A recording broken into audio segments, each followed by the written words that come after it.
अभी मैं आपको भोजन का शुद्धता की बताती हूँ कि पता है कि जिस व्यक्ति जिस भावना से भोजन बनाता है उसके संस्कार अनुसार बनाता है ना, वो व्यक्ति के हिसाब किताब अपने होते हैं ना।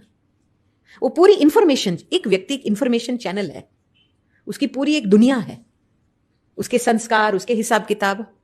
अभी वो ईश्वर के ध्यान में भोजन नहीं बनाता है, ठीक है, तो वो अपने स्वभाव अपनी डीएनए से बनाएगा ना, जो उसकी स्टोरी है वो उसके हिसाब से बनाएगा ना।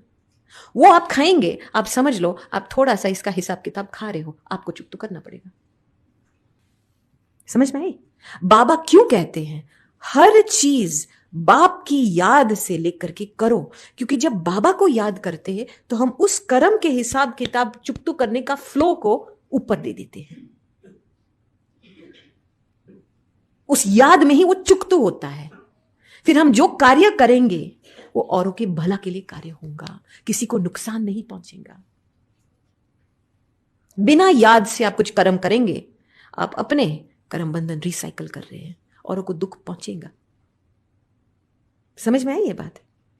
इसीलिए कभी कभी मुझे पता है, एक सेंटर पे गई थी गुजरात में, तो बहन मुझे कह रही है आपको पता है गुजरात का खाना कितना अच्छा होता है।